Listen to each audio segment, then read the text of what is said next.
Somebody told me that the episode where Daniel and I fought was their favorite episode.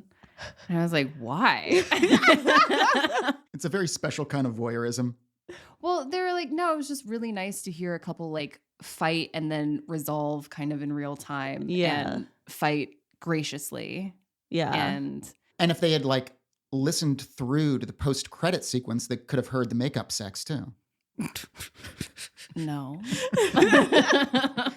Talking about love and sex and power, all on Poly Amateur Hour. Yeah, what this person doesn't know is that like the fight just continued in the editing process.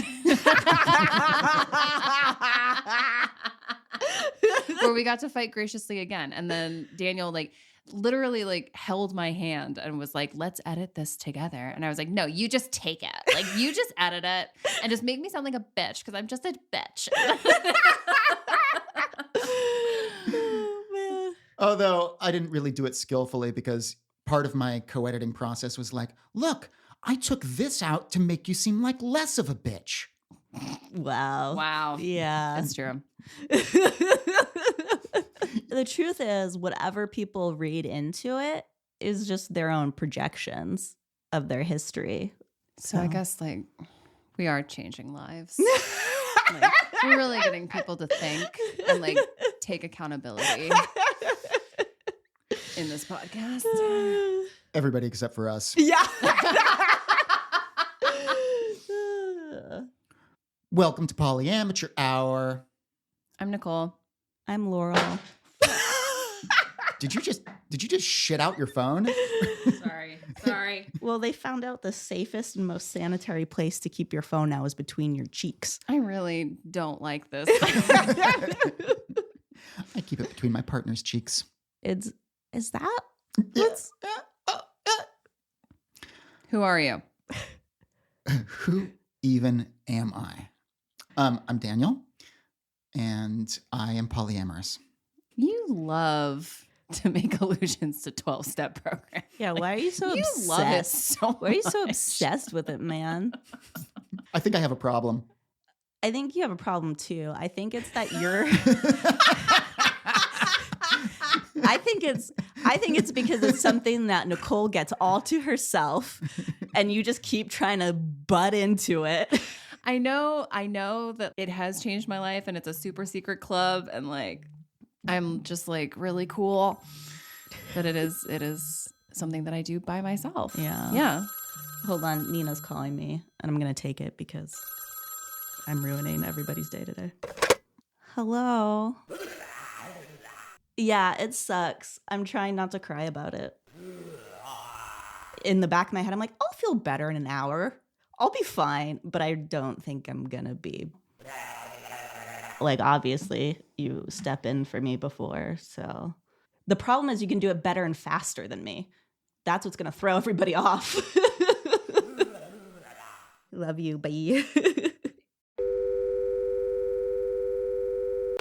So, do you want to tell everybody what your phone call was about, Laurel? So I've been for the past like month and a half or whatever rehearsing for a pole performance that is tonight. And this pole routine is to Rock Lobster. It is to Rock Lobster, yeah.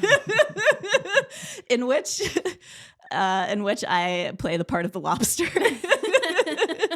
If you weren't playing the lobster, like I would lose faith that you were you. Like I would start to be suspicious about a pod person replacement. Yeah. When it was first brought to the table of like, we have 2 lobster costumes, who's going to be the lobsters?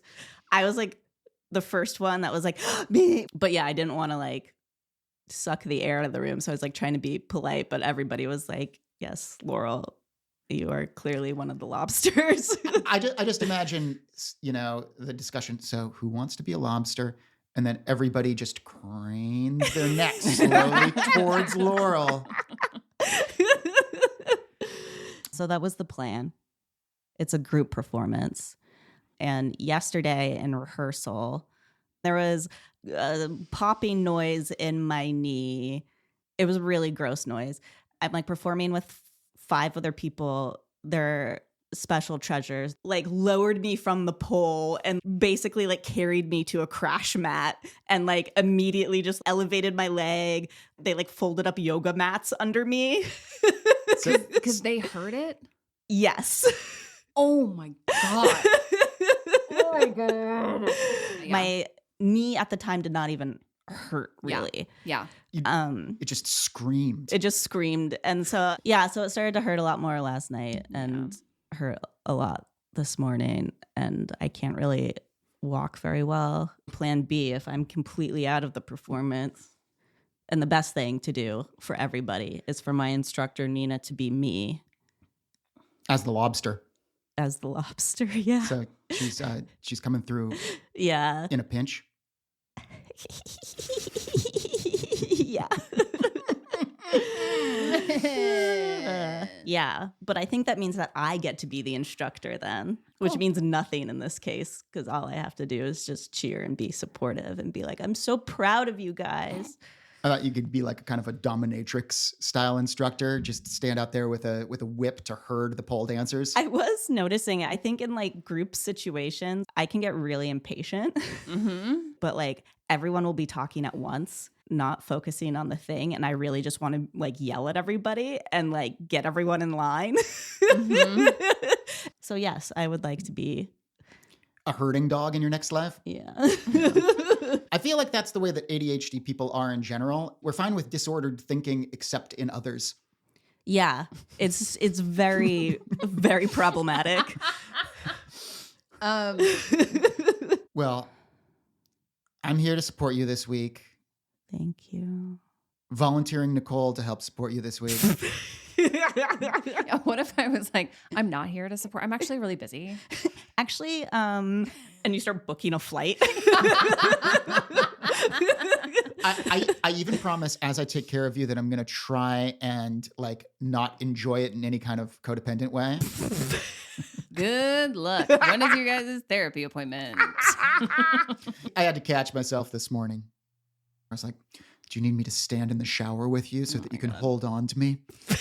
You didn't catch yourself. You said that. And then thought better of it Afterwards. Yeah.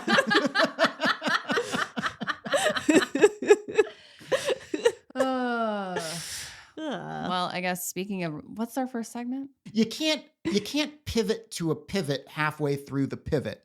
I assumed that it was going to be, is this Polly? And I was going to say, speaking of relationships, which really could pivot to any of our segments. Yeah. Okay, so we're going into Is This Polly? Yeah, we're going into Is This Polly? Everybody has to agree. Laurel? Yes, we're going into Is This Polly? Is this Polly? All right, so we watched Maestro last night. I know that I'm in charge of recapping the plot. But this is just about somebody's life. And you don't want to recap Leonard Bernstein's life. You just hate biopics. It's not that I hate biopics. It's that I think unless they're incredibly artfully done, it's just an impression to me. It's like Val Kilmer going on his Mark Twain tour. Like Val Kilmer went on a Mark Twain tour? Oh, yes. I'm really out of the loop. Is this pre-Twaining? It is. It Okay. is, yes. He came out as Mark Twain and just like read a bunch of Mark Twain shit. Weird. But that was especially special because he was also trying to mix it with Christian Science. His two great loves and obsessions, Christian Science and Mark Twain, which historically have nothing to do with each other. So fucking weird. Anyways, I love a Val Kilmer, though. I want to give him a hug. Val Kilmer, if you're listening, write to us. Hello. By the time you are hearing this, Val Kilmer is dead. Without equivocation, Polyamateur Hour takes full responsibility for this tragedy. We understand now the terrible power of our offhand references to celebrities. First Chris Christopherson, and now Val. To Val, if you are listening from on high, please know that Daniel really did want to give you a hug. He never shuts up about real genius. I personally watched Tombstone the other night in memoriam. It was a big chunk of propaganda, But Val was wonderful, charming, and extremely fuckable. Consumption and all. Please enjoy the rest of the episode, only slightly haunted by the specter of her own mortality. For those of you at home, Laurel is putting her injured leg up on the table for us all to Reiki. Babe, it's not a podcast unless I'm fucking with the audio somehow. I have 0 lozenges, no pixie sticks. Yeah, that's true. You're just, it's always something with you. Okay, so Lenny. Was he wearing a prosthetic nose? Yes. That's my first question. He was, yes. Are you offended by his nose? His prosthetic nose? A little bit. How do I play a Jew? Just put a big schnoz on. Everybody's fine with it. It's fine. Is it different when it is an impression? Where it's like he's actually trying to look like another human being that existed versus I'm just playing an imaginary Jew. Like that is anti-Semitic. Like I'm playing Jew Blokenstein and and I put on a fake nose to do it. That's anti-Semitic. Okay. That is the argument that people use to say, I can do blackface for Halloween because I'm playing Billie Holiday. I will give you a point on that, but I don't care about the nose. Anyways. Okay. So Maestro is about the life of Leonard Bernstein and his romance and marriage to his wife, Felicia Montalegre. So recapping this movie is like recapping his life. Here are the beats. I think I can do it. Yeah. Take some beats. All right. Yeah. Here's some Ooh, are you going to fucking freestyle rap it? Rap out. That was like the only genre they didn't go into in this. Yeah. Leonard Bernstein was an understudy. Meanwhile, he had a gay fuck buddy. Ooh. His public life molded him like putty. Uh-huh. He got real drunk and then he got real ruddy. That's true. We saw him age into a fuddy-duddy. Oh. He treated his straight wife very cruddy. The message of the movie, it got quite muddy. Yep. Okay. Yeah. Tapping out. That was good. That was really good. All right. Hello, once again. Polyamateur Hour would now like to apologize. This time for Daniel overlooking the extremely obvious rhyme of slutty. Studdy, buddy, ruddy, cruddy, muddy. It was right there. Polyamateur Hour assures you that Daniel will do better in the future. Or suffer the consequences.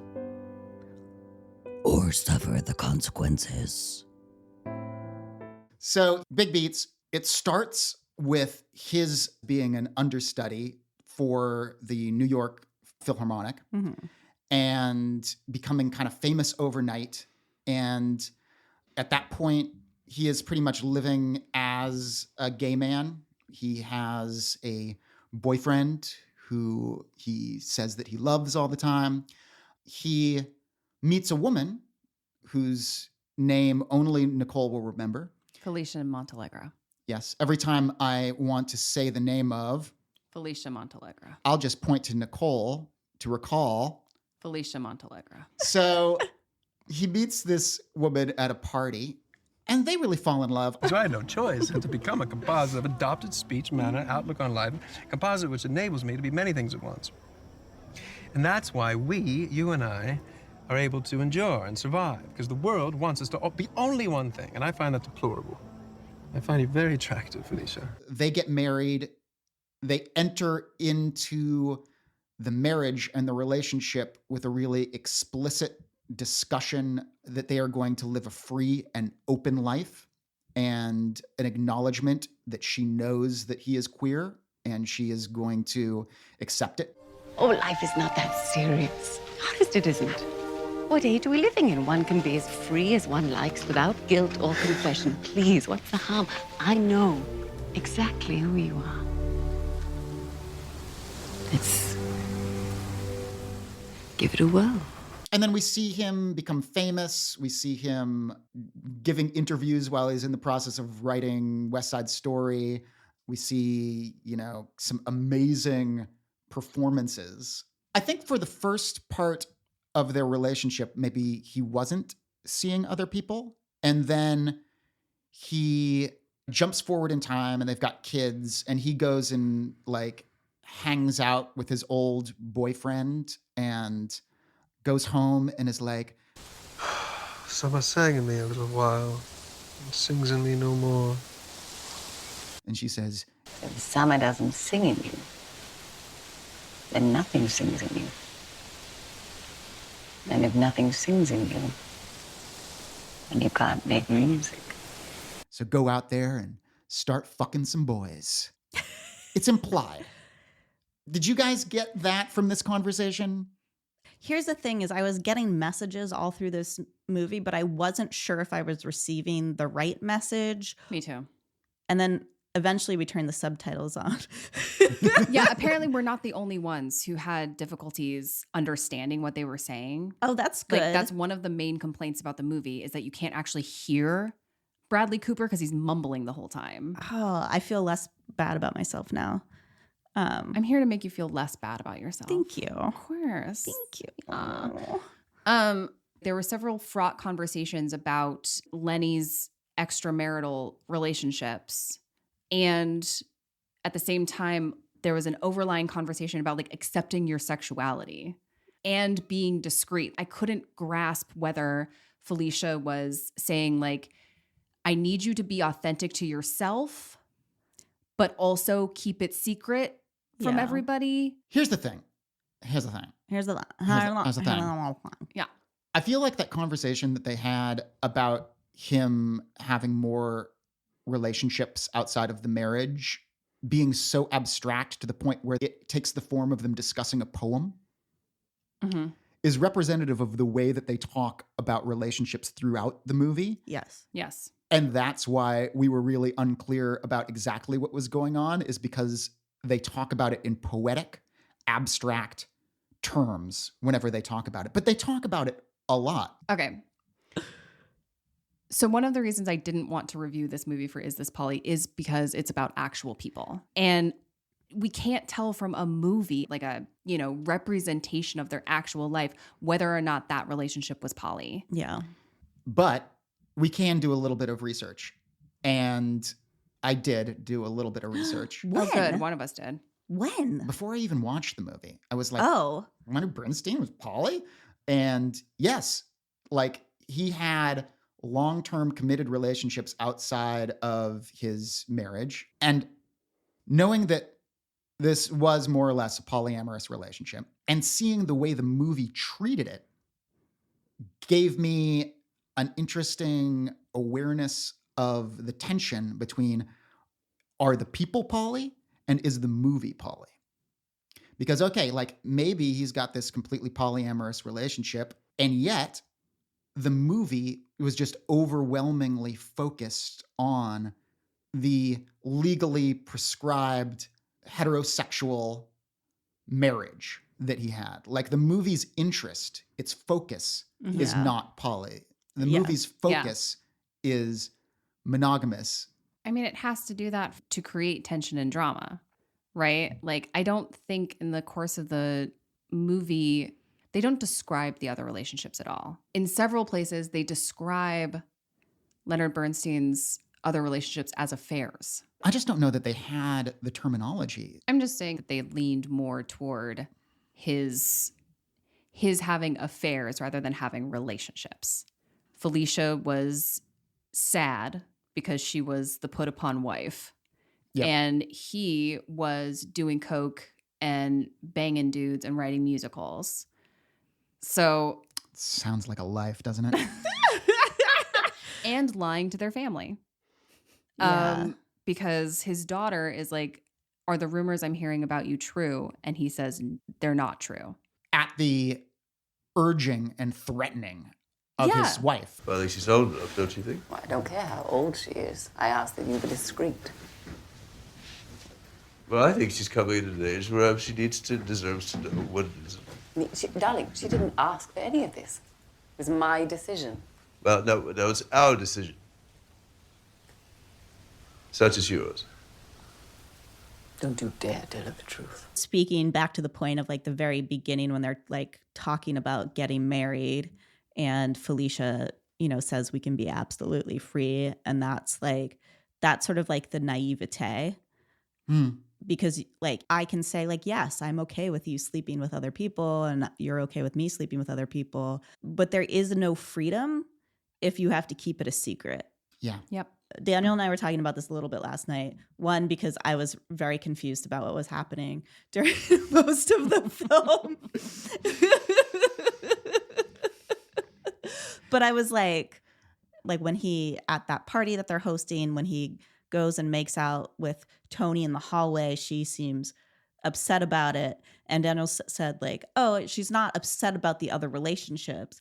She's upset about his lack of discretion, which is like a lack of showing up for their family. Fix your hair. You're getting sloppy.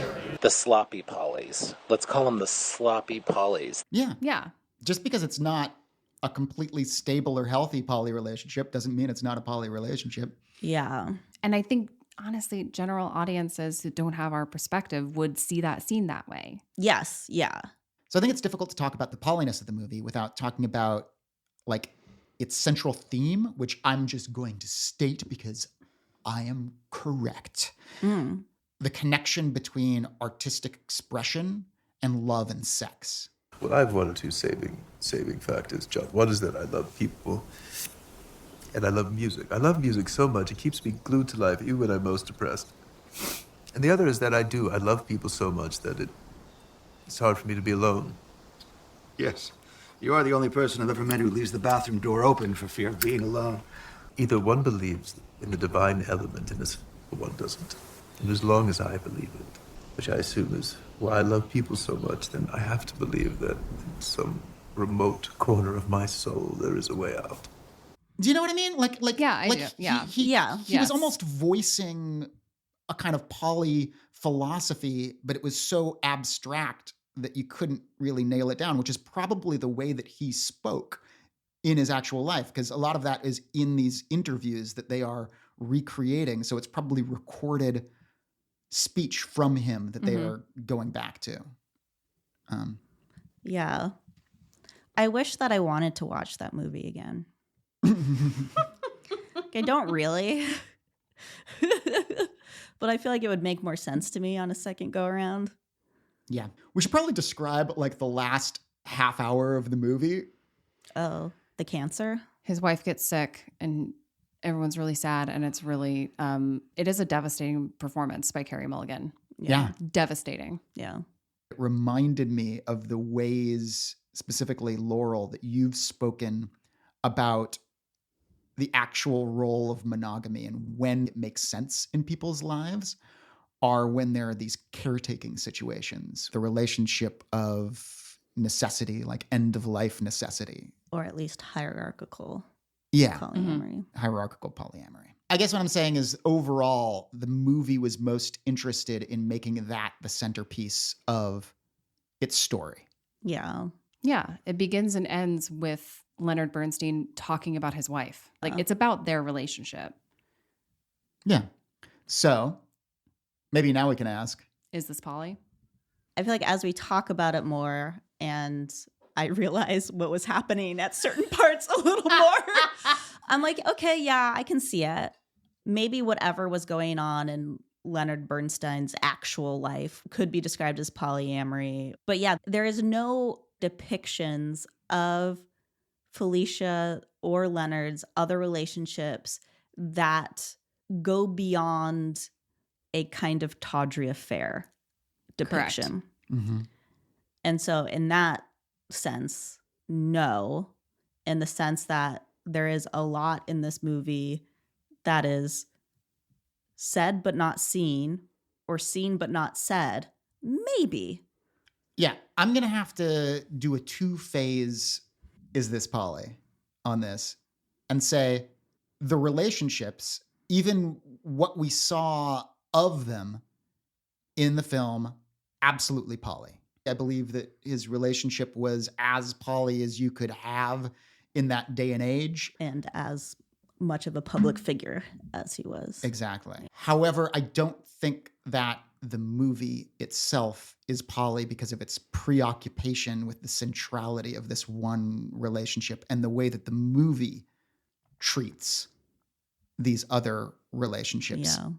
It's almost like out of frame, right? Yeah. If you're thinking about how a movie literally frames certain elements of someone's life, all the stuff that mattered to me was kind of happening off camera. Yeah. I mean, I again, it's really hard for me to divorce this film as an entity from the actual people. Right, yeah. But also I come with my own bullshit baggage of just like not liking biopics. What baggage you carry around. Wow. I will rail against them to anyone who will listen.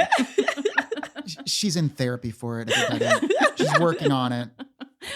Her father went to go see a biopic and never came home.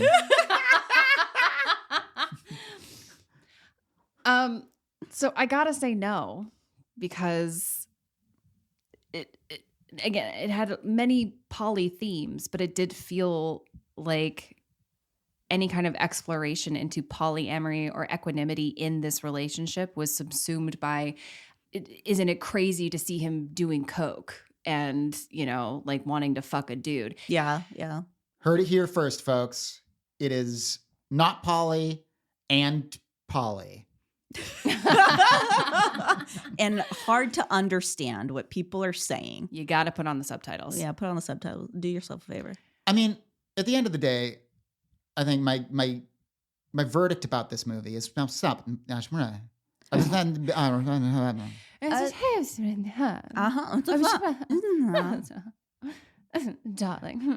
Yeah. darling. Oh, darling. All right, what's next? Is it time to ask the amateurs? Let's ask them. Call them up. If you got questions, don't demur. It's time to ask the amateurs. I recently started dating someone who knows about my existing partners and accepts that I am polyamorous, but she is only interested in being with one partner at a time.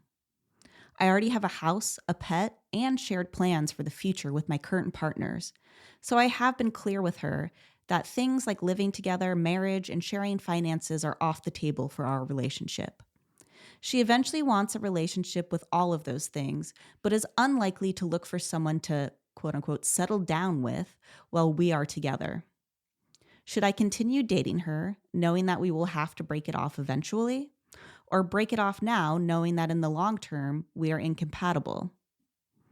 In my dream poly scenario, we would be able to continue our relationship in some form while she finds, dates, and rides the relationship escalator with her eventual primary partner, but this seems unlikely given her interest in only being with one person at a time.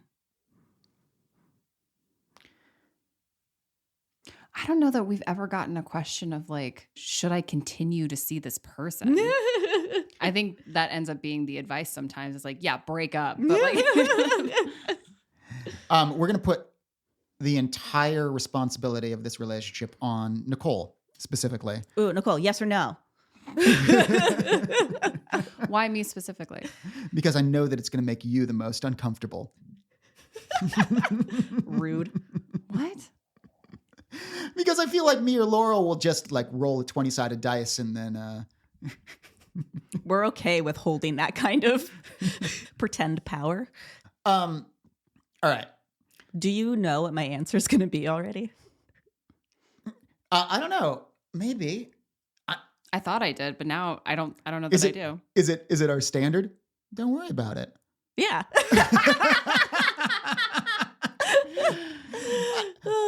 I've got a nuance. Don't worry about it. Yeah. And then you can share your don't worry about it. Okay. Okay. And then I'll say something. Yeah. And then Nichole will worry about it. And then Nichole will decide whether they're going to stay together or not. First, I think the way that it's phrased in the letter is a little bit vague as far as where this information is coming from. Of they are unlikely to search for another partner while we are together. Mm. Have they said this? Have they said, I am unlikely to actually go look for another partner while we are together and find my forever person, as the monogs like to say. As the monogs like to say. So I think that's really important. And if it is something that you are extrapolating from the situation, that's where the don't worry about it comes in, because it is their responsibility to decide what they're comfortable with and what they want to do for now and for the future. And I don't think that you should put that on yourself to have to make sure that they are free enough to find what they really want. On the other hand, if they have said, I'd like to get into a relationship with you, but I want a monogamous long-term relationship, and I am not going to look for that while we are together, then I feel like there might be something a little bit manipulative and strange going on from the stupid once removed. Like, saying that is kind of putting the responsibility on you. Mm. Mm-hmm. And in that case, I'm like, yeah, end it, just because that's kind of shitty, right? Mm. But not because there's anything ethically wrong with you being in this relationship. Yeah. Yeah. I feel like when I read or see advice stuff, like people are so often like, oh, well, you're incompatible. So like, fuck you for continuing that relationship, which I think is such weird advice. I think it's really mononormative advice and really relationship escalator advice that assumes that a relationship has a destination and that destination is complete compatibility. And being alone in a house together with your immediate family while one of you dies. Yeah. Yeah. Which is what I would like. Please. Like, I agree with you, Daniel. Like, if it is the prerogative of this other person to ultimately like end up in a monogamous escalator relationship, like that's on them to like figure that out and act in their own like best interests in that regard. But like, I don't know. I'm never one to like not have a relationship because it might not work out in the future. Even if it's like, oh yeah, clearly we don't want the same things down the line. Like, things could change. They will change. Maybe things will end for completely different reasons. Mm-hmm. And you never know. Like, even the relationships where I get into and it seems like, oh, we're perfect and we want all of the same things, those fall apart for all kinds of reasons anyway. Like, predicting the end of a relationship before it starts Is my specialty.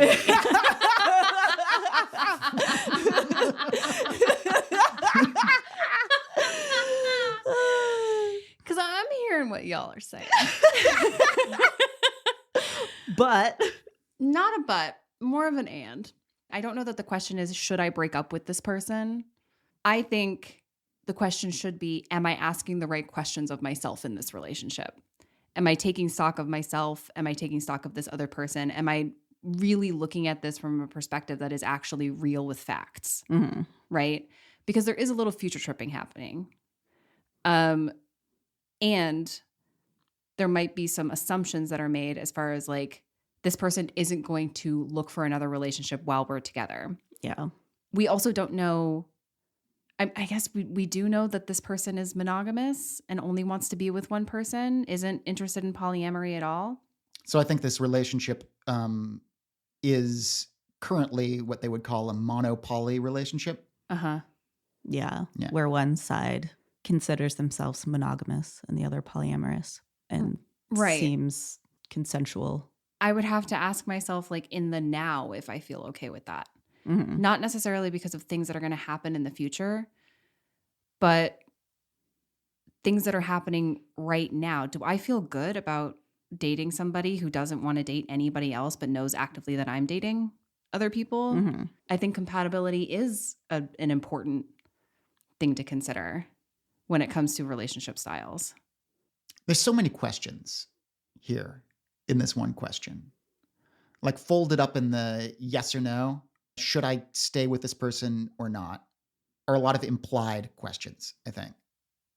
One I just got from the vibe of the letter, and I might be reading into it, was that ethical question. But there is also the question of like, am I okay with the possibility of this person finding somebody and then ending the relationship with me?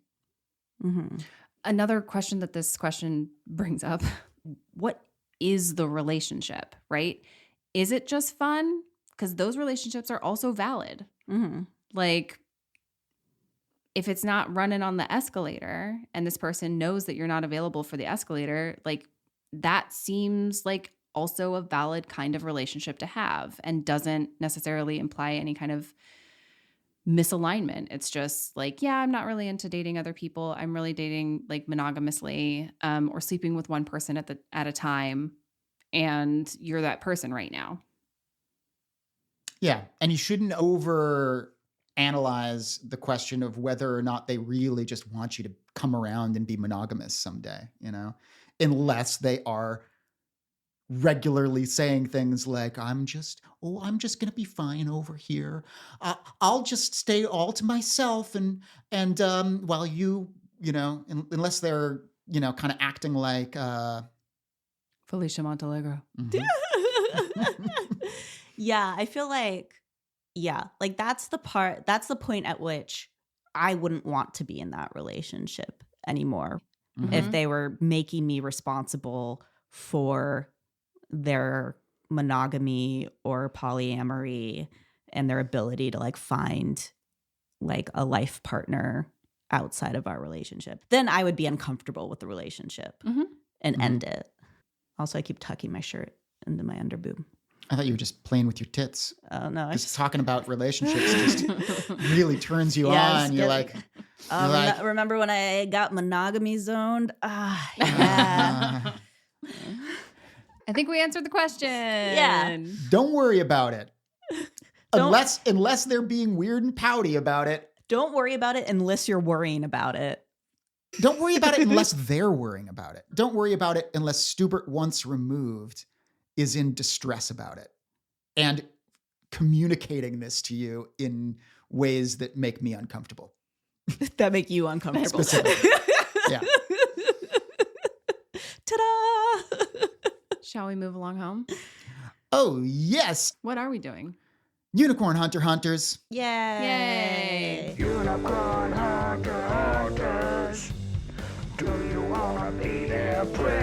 It's time to go and hunt for unicorn hunters. Did you just change the theme? This is a new theme? I'm just stacking themes. Wow. Theme upon theme upon theme. Until almost the entire show is just theme songs. I know. It's happening. I have a problem. I have a All right. ventriloquist dummy. Obviously, things are getting out of control. Yeah. Unicorn Hunter Hunters is a segment where we look at unicorn hunter profiles on the internet. What's a unicorn hunter? Unicorn hunter is a heterosexual couple, typically seeking a bisexual woman to play with them, but we've kind of broadened that definition. And we rate them on 3 categories. Self-aggrandizement, arbitrary rules, Mm. and would we unicorn for them? So give me this profile. She is my goddess, and I am her devoted king. Together, we are an intoxicating force. Power, seduction, and absolute control. We are a dominant couple seeking submissives who crave structure, discipline, and deep erotic surrender. Our play is built on trust, anticipation, and control, where pleasure is a privilege and obedience is rewarded. What you'll experience, fire emoji. It's like a job description. Yeah. or like a spa retreat. Oh, yeah, Yeah. yeah, yeah. What you'll experience. Impact play. Floggers, paddles, canes, the sting you crave. Mm. So also a little bit of Brondo reference there, maybe. It's the sting submissives crave. Restraint and rope. Shibari. Full body binding. Submission in stillness. Sensation play. Ice, wax, deep touch, teasing control. Obedience training. Protocols, commands, mental domination. Now I'm going to start reading it like an advertisement. Erotic denial and discipline, edging, patience teasing, surrender. Who we want. Submissives and masochists who crave both discipline and desire. Brats who want to be tamed. Service subs eager to obey and please. Worshippers who long to kneel and surrender. Hammer emoji. Seeking more than just submission. We're also building a retreat center and sex dungeon on our land. Creating a space for deep exploration and pleasure. Skilled builders, handymen, and retreat helpers are welcome to apply. Oh my God. If you know your way around tools, tree houses, or dungeon setups, there may be unique rewards in store. It's a cult! Oh, What? It's a cult! It's a motherfucking cult! It's a cult! It's a motherfucking cult! It's a cult! It's a motherfucking cult! It's a cult! okay. It's not done. Oh God. I mean, you're welcome to comment mid coitus. I mean, I was just gonna ask, will I experience all of those things in one night? Or Well, yeah, you don't get the sex without first building a shed on the homestead. and then I get to experience ice play, wax play, shibari, and restraints, and submission, and dominance, and like And a treehouse. it's just a lot. This isn't just play. This is also labor. This isn't just play. The profile continues. It's about power, Yeah. chemistry, and true submission. If you're ready to serve, obey, and help build something unforgettable, kneel and reach out. Are you fucking kidding me? Let me see the pics. Are you Let me see kidding the me? pics. Let me see the pics. Are you kidding me? Let me see the pics. Should I move over to her profile? Oh. Oh my God. Just say, hey. Me and my hubby. We really like this. I am a goddess dom. I'm demisexual, so connection and honesty are the highest priority to me. I'm new to E&M and relatively new to kink. I have a nesting partner who I absolutely adore. We are currently dating mostly together and occasionally separately. We're currently looking for a sub who's interested in impact play and shibari that wants to play with both of us ideally, or just with me. We would also love to find connections who are grounded and interested in meditation, silence, and deep conversations about humanity, the world, and nature. Not just here for sex. If that's your only goal, I'm sure there's someone else out there for you. I would love to find a woman who wants to worship me.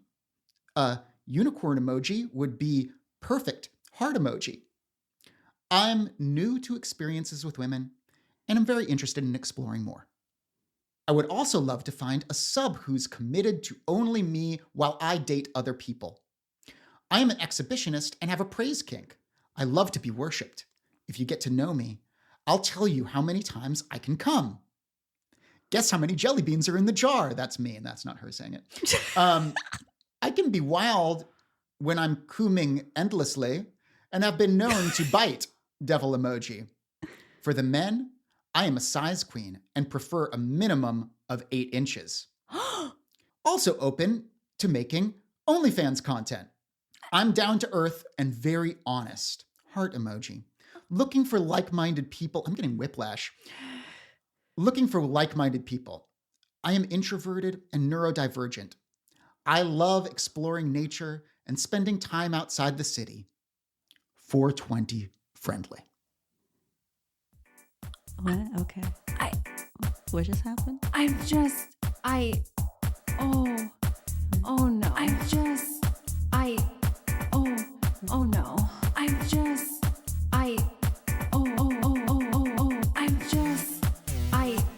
What just happened? Oh no. What just happened? What just happened? Oh no. What just happened? Oh no. What just happened? Oh no. She's in the cult. Yeah. Yeah. She's She's got a gentle little lamb brain at first, but now just the leaps from I'm new to kink Yeah. and I have an exhibition and I Yeah. want somebody to worship me and only me. I mean, this journey goes all over the place, and I am scared for her. Yeah. I think this is a unique subgenre of unicorn hunters are the cult unicorn hunters. Right? Well, it's like they found a place where they can sort of pseudo acceptably advertise their cult. They used to just have to network to do this shit. And it does read like an ad, like a bulleted features of the product ad. Yes. Yeah. Yeah. But they're incredibly blatant toward the end Yeah. of like, if you're ready to submit, Kneel. Usually, you don't get that kind of language until you're at like the 4th or 5th meeting, quote unquote, because you met some guy on the street who like said, "Hey, you look kind of sad. Come and join my friends." And you're like in this, like living room of some place, and like you've been drinking tea and talking about feelings. And then by the 4th or 5th time, you're like, "Yeah, maybe I do want to give you all of my money. It would make you feel better." And then Is this a true story? This feels like there's too much detail. I think they did. They figured out how to skip 3 steps, which was to find people who are already interested in kink. But they should have concealed the building our retreat thing till like the 8th or 9th meeting, because they just revealed their hand. I want to see pictures. Okay, now we got to see pictures. So they are hot. Yeah. Yeah. Oh. The murder basement does look like a... Do we know they're in a basement? Maybe There's not. wood paneling, and I'm jealous of the wood paneling, and that makes me mad. He's got his orange safety helmet and serious walkie-talkie headphones on. Presumably in construction phase on the retreat center. He is ready to hammer and drill. Uh-huh. He's like on a yoga mat doing a stretch with a stone. With like it's a small rock. It's like a rock you could hold in the palm of your hand. And like, wait, no, that's his sock. He's wearing toed socks. It's not actually a stone. Oh. Oh, just kidding. There is a plush unicorn sitting next to them as they pose sexily in front of the mirror. That toy unicorn could be you. And then there's this one. Just fucking weirdly enough. I just have a picture of myself biting on my thumb with a half shirt. And a pink Hello Kitty crop top. Yeah. Cute. Are you guys turned on now? Yeah. All right. Well, That was a lot. that was a lot. That was so much. Like, his whole profile was a lot. And like, I don't ever want to read anything ever written by a male dom. Honestly, leave a little to the imagination. Yeah. You know, like with the cult thing, let me come to naturally want to follow you. Yeah, let me find my own way. Manipulate me into Yeah. submission. Yeah. Isn't it a little bit better to have the surprise? Like in 50 Shades of Grey, where he opens the door and then you're like, oh, now it's too late. Yeah. Yeah. Yeah. Then the tonal shift of like her profile. Yeah. And it just gives me so much pause because they are not on the same page. Yeah. She doesn't even seem like she's on the same page with herself.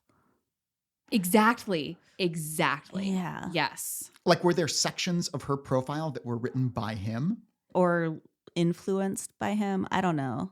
Like parts of her profile seemed like cute and normal and nice. Mhm. And then parts were like, wait, what? Are you sure? But you're new to this. Yeah.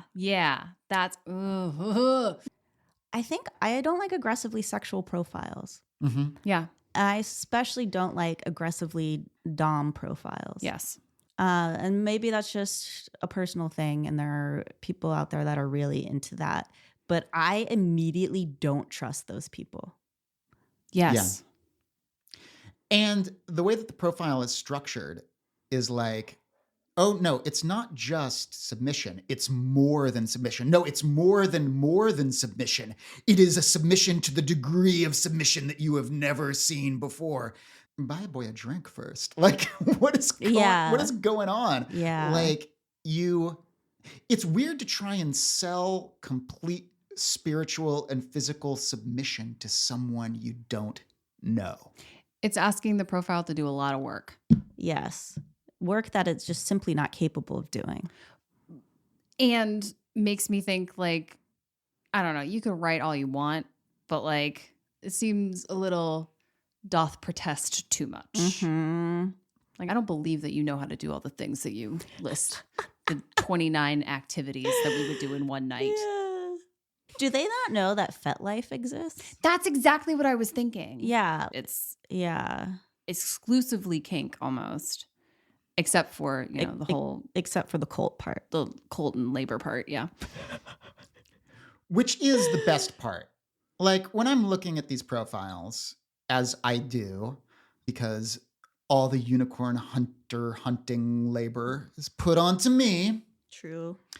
I'm often looking for boats and cults. Mhm. Those are the things that I know. It's mainly to satisfy Nichole. You know, I can never be satisfied. Exactly. The size of the steering wheel that you need in order to, Just one bigger. yeah. Just one bigger. These people are insane. Yeah. Self-aggrandizement. 10. Off the charts. I'm appalled. You know, I gotta agree. Like, Yeah. even though there's no boat, Yeah. I mean, yeah. Yeah. Yep. That's Ugh. a 10. Yep. Wow. I'm going to give him a 10 too. Whoa! Wow. Triple tens. Perfect score from the judges. You know what makes me feel kind of gross? Why? I think they'd be stoked to know. Oh, yeah. They. Oh, 1,000%. Yeah. Yes. We Yeah, got yeah. a 10 in something. Yeah. Arbitrary rules. I mean, there aren't actually rules stated, but the degree of control that he is going to impose on you. Yeah. I think that I got to give them a 10 in arbitrary rules. Also, she won't take anybody under 8 inches. Yeah, she won't take Smurfs. Nobody that's 2 apples high. Okay. Gotta be.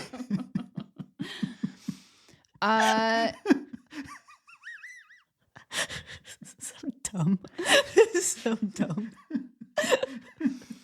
I would also say 10. Yeah. Yeah. Oh my God. Are they gonna? I mean, those are the only number ratings. So they just got like 10s across the board. Yeah. Because I think we all know the answer to the last question. Absolutely. I've been looking to build a shed. I've been hankering for some hard labor. So, no. Absolutely not. I don't trust them. I'm scared and I don't trust them. That basement look like a little like the Get Out basement. You keep calling it a basement. We don't know that it's a basement. Were there any windows? Windows allow for too easy of an escape. Yeah, but maybe that's like the tease element. Like you think you could escape. They leave the door wide open and the window's wide open. Yeah. And then you get to see what happens when you try. Yeah. And then they release the hounds. God. Well, It went from cults to like serial killers. Murder like, cabin. yeah. It's a murder cabin. Is this a new rating of Murder Cabin? Yeah. Like, oh, once in a while, I keep trying to introduce new ratings, right? Yeah, you do, and we always shut you down. You always yeah. shut me down, What's- but I got one. What is it? The danger scale, which is kind of a callback. Yeah, It's a yes. callback. Yes. To the more, yes. yeah. I To- kind of to- like that. Yeah, Okay. Because there's multiple ways you can interpret danger here. yeah, Yeah. yeah. All right, what do you give them on the danger scale? Oh, a 10. Yeah. Yeah. Absolutely will kill us, given the chance. Maybe even on accident, because they don't really know how those ropes work. Exactly. Fire and ice? What? Are you? He's thinking about it. What are you thinking? Well, I don't think I'm going to give them a 10 on the danger scale. I've seen profiles that I felt like the people were creepier and would be less likely to respect boundaries. I'm going to give them an 8. Because you think you could escape. That's your problem, man. See, I think this is like gender dynamics in play. 'Cause Yeah. The two women are like, absolutely not. Yeah. Yeah, maybe. But I don't think he's looking for me, so No, he's not. Yeah. I'm not his prey. Mm-mm. Yeah, and She's that's- not looking for you either. And that's why she feels safe. Because I'm wearing my half shirt. It's a crop top, babe. Yeah, no one's ever called it a half shirt. That's what they were called in the 80s when it was advertised to men, where it was actually a thing that men were wearing. Oh, I've seen. And I'm really mad that that's not a style anymore. Like my eyes might like actually pop out of my head and my tongue might actually fall out of my mouth if I saw a dude walking down the street wearing like short shorts and a crop top. I'm talking like Venice Beach 1986. Big beefsteak in a half shirt. Are they oiled? Yeah. And listening. I'm sorry. Am I totally objectifying? Yes. How do you feel? Because you have a December birthday, but how do you feel about celebrating your birthday in the summer? Are you going to get me a stripper? I'm gonna arrange a group of men to dress like this and walk down Alberta. Okay, so my sobriety birthday is July 15th, and like that's Okay. halfway. So maybe, you Yeah, could- okay. maybe for that, maybe, Okay. maybe congratulations, Nichole, on 13 years of not drinking with some men. She's not sober of oily men. Yeah, I'm not dead. No one's sober of oily men. We're also surrounded by images in this basement that were selected for Nichole of oily women in sweaty aerobics outfits. Mm-hmm. From the 80s. I just realized Nichole just has a type across the board. Yeah.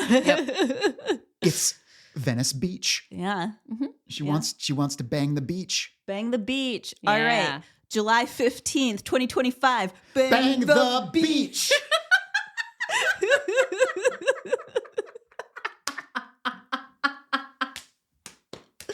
Nailed it. This has been Poly Amateur Hour, a production of Risa Records.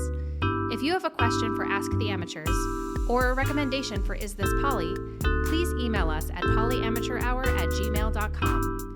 If you enjoyed the show, and you know you did, you perv, please subscribe to us on your podcatcher of choice, leave us a 5-star review, and most importantly, tell at least one person in your life to check us out. But we hope you tell 3 or 4. Remember, the advice given by the amateurs should not be followed unless you are prepared to be ecstatically happy, successful, and strange. Until next time. Whoa, oy vey, we've really schnooked the fnookstuck. One more apology. Can't believe we did not even mention that Leonard Bernstein likes to use the bathroom with the door open, which is a classic me move. If you're gonna be my partner, you're eventually going to have many conversations with me while I'm sitting on the toilet. I think it's just because I have no sense of privacy. Whoops. But don't worry, I'll respect your privacy. I'll respect your privacy. I promise.